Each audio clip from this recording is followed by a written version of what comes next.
Hello students, in today's class we will cover a very small topic, nitric acid or HNO3 which is a compound of nitrogen. अब सबसे पहला question यही होता है कि board में इस टॉपिक से नाइट्रिक एसिड से किस तरह के या कौन से क्वेश्चंस पूछे जाते हैं। तो मोस्टली एक ही क्वेश्चन बोर्ड में आता है इस टॉपिक में। कॉपर की रिएक्शन HNO3 के साथ दे रखी है, डाइल्यूट HNO3 के साथ भी और कॉन्सेंट्रेटेड HNO3 के साथ भी। तो मोस्टली एक नंबर में आपसे बोर्ड में वही पूछ लिया जाता है, बट स्टिल हमारे कोर्स में है तो हमें पूरा टॉपिक तो अच्छे से पढ़ना ही है। तो हम स्टार्ट करते हैं नाइट्रिक एसिड, जिसे हम नाइट्रोजन का ऑक्सी एसिड कहते हैं। नाइट्रोजन दो कॉमन ऑक्सी एसिड बनाता है, एक नाइट्रस एसिड जिसका फॉर्मूला HNO2 है और एक नाइट्रिक एसिड जिसका फॉर्मूला HNO3 है। दोनों में से जो ज़्यादा स्टेबल और ज़्यादा कॉमन ऑक्सी एसिड है वो नाइट्रिक एसिड है। इवन ये ज़्यादा यूज़फुल भी है, इंडस्ट्रियल जो इसका यूजेस है वो बहुत ज़्यादा है, जो हम बाद में डिस्कस करेंगे। तो नाइट्रिक एसिड को हम बोलते हैं नाइट्रोजन का ऑक्सी एसिड। ऑक्सी एसिड या इसी के लिए एक और वर्ड यूज़ होता है ऑक्सो एसिड। दोनों में कोई डिफरेंस नहीं है, दोनों सिनोनिम हैं। चाहे आप ऑक्सी एसिड बोलिए चाहे आप ऑक्सो एसिड बोलिए। अब ऑक्सो एसिड्स या फिर ऑक्सी एसिड होते क्या हैं? इनऑर्गेनिक एसिड्स होते हैं, और ऐसे इनऑर्गेनिक एसिड्स जिनके मॉलिक्यूल में एटलीस्ट एक ऑक्सीजन एटम ज़रूर प्रेजेंट होगा अलॉन्ग विद हाइड्रोजन एटम, और जिस एलिमेंट का वो ऑक्सी एसिड होगा। तो अगर हम एक जनरल फॉर्मूला की बात करें कि ऑक्सी एसिड का जनरल फॉर्मूला क्या आता है, तो जनरल फॉर्मूला हम ऑक्सी एसिड का लिखते हैं।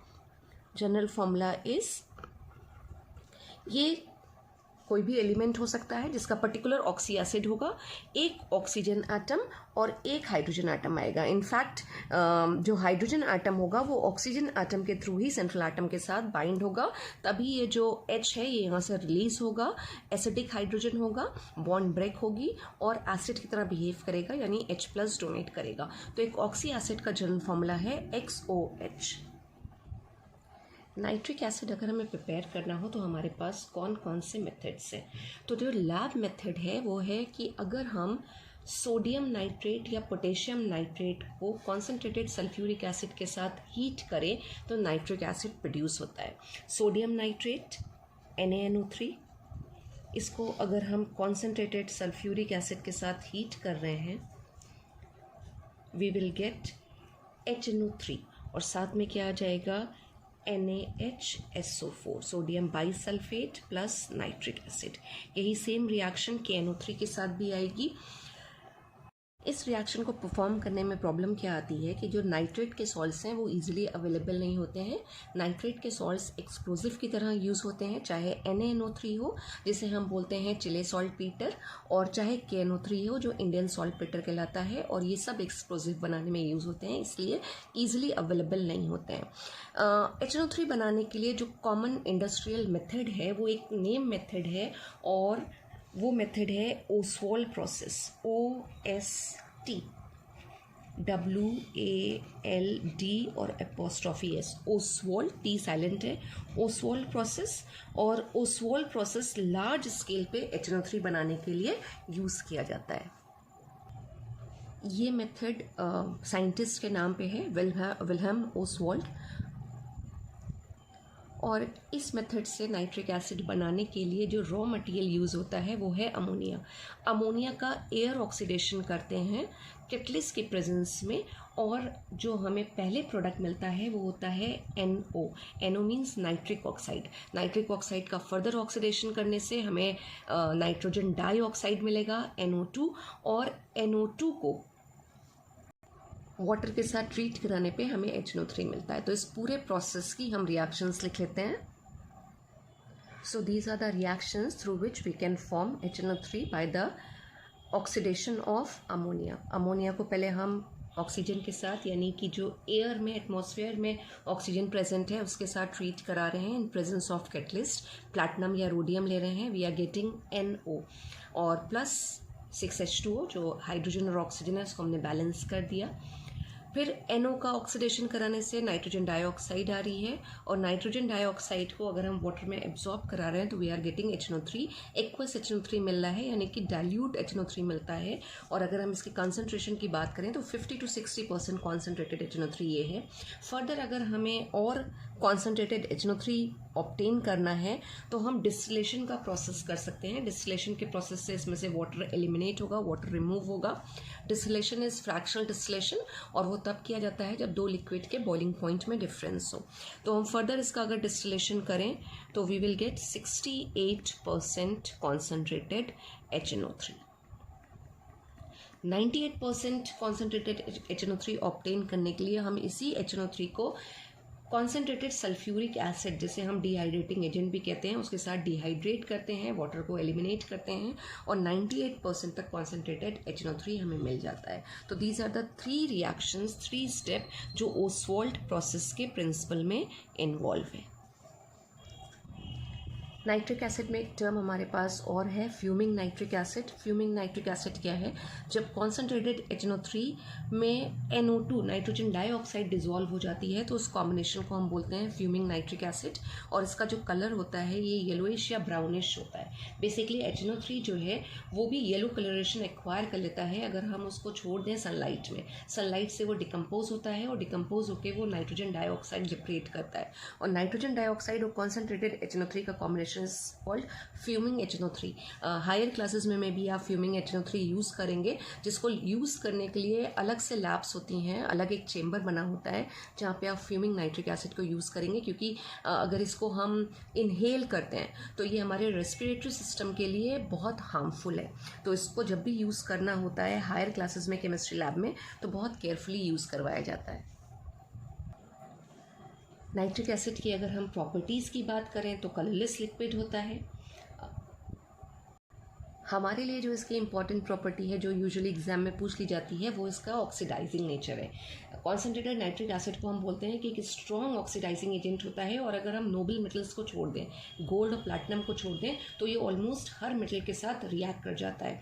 अब जो प्रोडक्ट बनेंगे ऑक्सीडेशन के, यानी जब भी हम किसी मेटल की नाइट्रिक एसिड के साथ रिएक्शन कराएंगे तो जो हमारे पास प्रोडक्ट्स आएंगे वो किन फैक्टर्स पर डिपेंड करेंगे। तो पहला फैक्टर जो है वो है कंसंट्रेशन ऑफ द एसिड। आपको ये देखना है कि आपको नाइट्रिक एसिड डाइल्यूट दिया है या कॉन्सेंट्रेटेड दिया है। अगर डाइल्यूट नाइट्रिक एसिड के साथ आप रिएक्शन कराएंगे तो आप प्रोडक्ट बनाएंगे NO, यानी कि नाइट्रिक ऑक्साइड। लेकिन अगर कॉन्सेंट्रेटेड नाइट्रिक एसिड के साथ रिएक्शन आ रही है तो जो आपको प्रोडक्ट बनाना है वो होगा नाइट्रोजन डाइऑक्साइड। और अभी हमने बात करी थी कि यूजुअली एग्जाम में जो रिएक्शन पूछी जाती है बोर्ड में वो कॉपर के साथ ही पूछी जाती है। तो जो HNO3 है वो एक ऑक्सीडाइजिंग एजेंट है, ये मेटल्स के साथ, नॉन मेटल्स के साथ, सबके साथ रिएक्ट करता है और नाइट्रेट के सॉल्ट के साथ साथ नाइट्रोजन का ऑक्साइड बनाएगा। तो हम सबसे पहले रिएक्शन देखते हैं कॉपर मेटल के साथ। तो यहाँ पे कॉपर की रिएक्शन जब हमने डाइल्यूट HNO3 के साथ कराई है तो कॉपर का नाइट्रेट सॉल्ट बना प्लस NO आ रहा है, यानी कि नाइट्रिक ऑक्साइड। और यही कॉपर की रिएक्शन जब हम कॉन्सेंट्रेटेड HNO3 के साथ करा रहे हैं तो नाइट्रेट का सॉल्ट बनेगा, ये प्रोडक्ट कॉमन है, वाटर अलग आएगा, ये कॉमन है, और साथ में क्या आ रहा है, नाइट्रोजन डाइऑक्साइड। तो अगर डाइल्यूट HNO3 के साथ रिएक्शन आपको लिखनी है तो नाइट्रेट का सॉल्ट तो आपको बनाना ही है, और साथ में जो प्रोडक्ट बनेगा वो NO बनेगा। और अगर कॉन्सेंट्रेटेड के साथ रिएक्शन पूछी गई है तो आपको NO2 बनाना है। बाकी हाइड्रोजन ऑक्सीजन को बैलेंस करने के लिए हम वाटर तो लगाएंगे ही लगाएंगे। तो ये रिएक्शन जो है कॉपर के साथ, यही मोस्टली बोर्ड में कई बार पूछी गई। कॉन्सेंट्रेटेड HNO3 के साथ copper, zinc, iron, lead, silver, ये सभी NO2 का फॉर्मेशन करेंगे और साथ में मेटल का नाइट्रेट बन जाएगा। लेकिन अगर जिंक मेटल है और डाइल्यूट एसिड है, यानी कि जिंक मेटल हमने ले रखी है और डाइल्यूट HNO3 ले रखा है, तो प्रोडक्ट थोड़ा सा डिफर कर जाता है। जैसे अभी हमने कॉपर के केस में देखा कि हमें NO मिल रहा है, यहाँ पे हमें मेटल का तो नाइट्रेट मिलेगा, यानी कि जिंक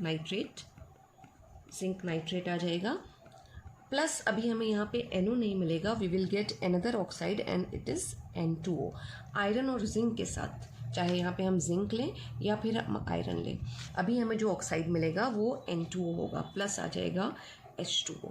तो कॉन्सेंट्रेटेड HNO3 के साथ तो प्रोडक्ट सेम है, NO2 का फॉर्मेशन हो रहा है, लेकिन जिंक के साथ आप प्रोडक्ट ध्यान रखिएगा कि N2O आ रहा है अलॉन्ग विद जिंक नाइट्रेट। तो ये थोड़ा सा एक ट्रिकी चीज़ है, आपका एनसीईआरटी में भी दे रखी है, ध्यान रखिएगा। कॉम्पिटिटिव एग्जाम में कभी कभी क्वेश्चंस पूछ लिए जाते हैं। तो जिंक और आयरन अगर है और एसिड जो है वो अगर डाइल्यूट है, डाइल्यूट HNO3 है, तो मेटल नाइट्रेट के साथ यहाँ पे हमें क्या मिलना है, यहाँ पे हमें N2O मिलना है। और बाकी अगर कॉन्सेंट्रेटेड HNO3 है तो सारी मेटल्स जो हैं वो मेटल के नाइट्रेट के साथ NO2 का ही फॉर्मेशन करेंगी।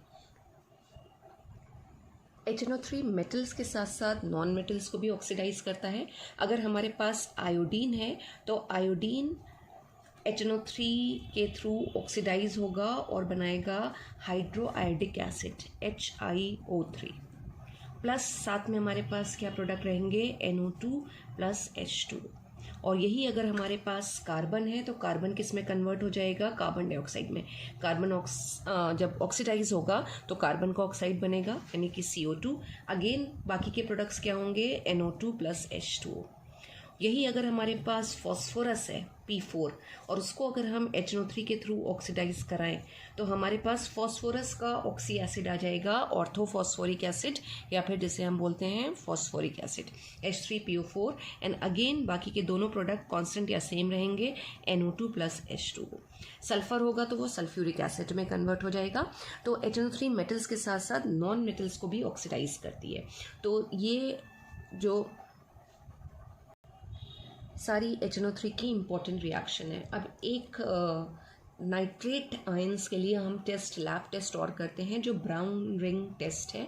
आपने अपनी प्रैक्टिकल कॉपी में भी लिखा होगा ब्राउन रिंग टेस्ट। उससे भी कॉम्पिटिटिव एग्जाम में क्वेश्चन आ जाता है, इसलिए हम उस रिएक्शन को देख लेते हैं। नाइट्रेट के सॉल्ट्स में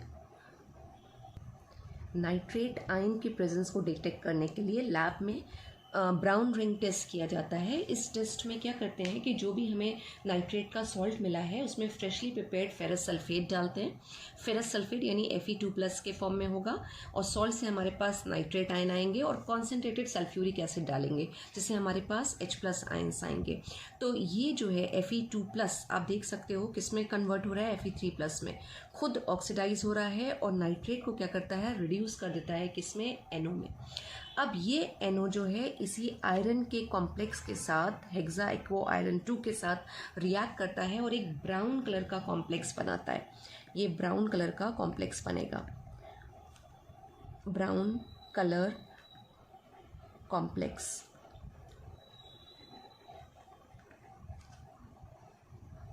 जो बेसिकली एक ब्राउन रिंग के फॉर्म में एक्वस सॉल्यूशन और एसिड के जंक्शन पे एक ब्राउन रिंग बन जाती है। अब इसमें इंपॉर्टेंट चीज़ क्या है जो आपसे पूछ लिया जाता है कि इसका फॉर्मूला, कि सही फॉर्मूला क्या है, तो फॉर्मूला इज FeH2O5 NO और ओवरऑल जो चार्ज आ रहा है कॉम्प्लेक्स आयन के ऊपर वो है 2+, ठीक है। और इसका IUPAC नेमिंग हम करते हैं, दिस इज पेंटा, 5 लगे हुए हैं पेंटा। H2O इज एक्वो, नाइट्रोसो आयंस है, नाइट्रोसोनियम आयंस है, नाइट्रोसो आयरन। अब एक तो फॉर्मूला आपको याद रखना है, दूसरा आपको नाम याद रखना है, तीसरा आपको इसके ऊपर ओवरऑल चार्ज याद रखना है, और लास्ट चीज़ ये कि एक ऐसा कॉम्प्लेक्स है, कई बार पूछा गया है ये, कि इसमें आयरन का ऑक्सीडेशन नंबर क्या है। यूजुअली जब भी हम आयरन को लिखते हैं तो +2 या +3 ऑक्सीडेशन स्टेट के साथ लिखते हैं, लेकिन ये ऐसा कॉम्प्लेक्स बनता है जिसमें आयरन +1 ऑक्सीडेशन स्टेट शो करता है। हम अगर निकालना चाहें एक्स मेथड से हम निकाल सकते हैं कि ऑक्सीडेशन नंबर क्या आ रहा है। पूरा जो ये आयन बनेगा बेसिकली इसको बैलेंस करते हैं सल्फेट आयंस, तो जो पूरा हमारा कॉम्प्लेक्स बनेगा उसका फॉर्मूला हो जाता है पेंटा एक्वो नाइट्रोसो आयरन 1 सल्फेट, राइट। अभी हमने अगर सिर्फ ये कैटायन का फॉर्मूला अगर लिखा है तो इसमें हमें अगर आयरन का ऑक्सीडेशन स्टेट निकालना है तो हम x अज्यूम करके निकाल सकते हैं। एल्जेब्रिक इक्वेशन आ जाएगी x। वाटर को हम बोलते हैं न्यूट्रल लिगेंड, इसके ऊपर कोई चार्ज नहीं होता, 0 चार्ज लेके चलेंगे तो 0 × 5 0 ही रहेगा, और NO के ऊपर +1 चार्ज होता है, और ओवरऑल इसके ऊपर जो चार्ज है वो है +2। अब हम अगर x को सॉल्व करेंगे दिस विल बिकम +2 - 1 = +1। तो इस कॉम्प्लेक्स में जो आयरन का ऑक्सीडेशन स्टेट आता है वो +1 है। बाकी अगर बोर्ड एग्जाम्स की बात करें तो बोर्ड एग्जाम्स में सिर्फ HNO3 के ऑक्सीडाइजिंग प्रॉपर्टी जो है उससे रिलेटेड इक्वेशंस पूछ ली जाती हैं, और ज़्यादातर कॉपर के साथ ही पूछते हैं कि कॉपर के साथ अगर हम HNO3 को रिएक्ट कराएंगे तो क्या रिएक्शंस आएंगी। लास्ट हेडिंग जो रह गई नाइट्रिक एसिड की वो है उसके यूजेस। तो पहले ही हम बात कर चुके हैं कि नाइट्रिक एसिड एक्सप्लोसिव कंपाउंड बनाने के लिए यूज़ किया जाता है। आपने ऑर्गेनिक केमिस्ट्री पढ़ी थी, आपने बेंजीन की रिएक्शन HNO3 के साथ पढ़ी थी, जहाँ हम बेंजीन का नाइट्रेशन कर रहे थे। यानी अगर हमें अगर हमें NO2 ग्रुप को इंट्रोड्यूस करना हो तो हम HNO3 को यूज़ करते हैं। बेंजीन की रिएक्शन अगर हम HNO3 के साथ कराते हैं तो नाइट्रोबेंजीन का फॉर्मेशन होता है। तो बेसिकली अगर हमें नाइट्रेशन करके एक्सप्लोसिव कंपाउंड्स बनाना है तो हम HNO3 का यूज़ कर सकते हैं। एक रिएक्शन है जहाँ पे हम फिनॉल की रिएक्शन करते हैं, फिनॉल, और उसकी रिएक्शन हम HNO3 के साथ करते हैं तो हमें मिलेगा ट्राई नाइट्रोफिनॉल। ट्राई नाइट्रोफिनॉल, ये OH इसी जगह पे रहेगा और ये सेकेंड, उसके बाद फोर्थ और 6th पोजीशन पे NO2 ग्रुप आ जाएंगे, जिसको हम बोलेंगे ट्राई नाइट्रोफिनॉल। और इसका कॉमन नेम ज़्यादा पॉपुलर है, वो है पिक्रिक एसिड। पिक्रिक एसिड, इसको भी याद रखिएगा कि ये एक ऐसा कंपाउंड है जिसके नाम में एसिड ज़रूर आ रहा है लेकिन फॉर्मूला में कहीं भी COH ग्रुप नहीं लगा हुआ है। तो पिक्रिक एसिड है क्या? Try nitrophenol. तो इस तरह के ऑर्गेनिक कंपाउंड बनाने के लिए HNO3 यूज़ किया जाता है। अगर हमें नाइट्रोग्लिसरीन प्रिपेयर करना है जो अगेन एक एक्सप्लोसिव कंपाउंड है, तो हम ग्लिसरॉल और HNO3 की हेल्प से उसको प्रिपेयर कर सकते हैं।